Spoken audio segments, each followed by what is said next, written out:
Smoking, alcohol habit లేదు, good diet, regular exercise, చిన్న age, ఏదో చిన్న ట్రిగ్గర్ ఫ్యాక్టర్ వల్ల ఈ డిసీజ్ వచ్చింది. ఇవే auto immune disorders. Hi, this is doctor Konjeti Hampi. మీరు వినే ఉంటారు rheumatoid arthritis, psoriasis and ankylosing spondylitis అని. ఇవి some of the types of auto immune disorders. ఇవి అసలు ఎందుకు వస్తాయి, ఎలా వస్తాయి? మన బాడీలో డిఫెన్స్ మెకానిజం అని ఒకటి ఉంటుంది. ఇది బయట నుంచి వచ్చే ఆర్గానిజమ్స్ ని డిస్ట్రాయ్ చేసి మన బాడీని కాపాడుద్ది.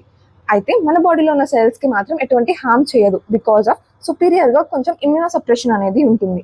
ఎప్పుడైతే ఈ సుపీరియర్ గా ఉన్న ఇమ్యూనో సప్రెషన్ అనేది తొలగిపోతుందో, లేకపోతే ఈ డిఫెన్స్ మెకానిజం అనేది మన ఓన్ బాడీ సెల్స్ ని హార్మ్ గా ట్రీట్ చేసి ఇది కిల్ చేయడం స్టార్ట్ చేస్తుందో, అప్పుడు ఈ ఆటో ఇమ్యూన్ డిసార్డర్ అనేది స్టార్ట్ అవుతుంది. ఇవి ఒక్కొక్క బాడీ పార్ట్ ని టార్గెట్ చేస్తాయి. అంటే ఒకవేళ జాయింట్స్ ని టార్గెట్ చేస్తే రుమటాయిడ్ ఆర్థరైటిస్ అని, స్పైన్ ని టార్గెట్ చేస్తే యాంక్లైజింగ్ స్పాండిలైటిస్ అని, స్కిన్ ని టార్గెట్ చేస్తే సోరియాసిస్ అని, మల్టిపుల్ ఆర్గన్స్ ఇన్వాల్వ్ అయితే సిస్టమిక్ లూపస్ ఎరిథోమాటోసిస్ అని.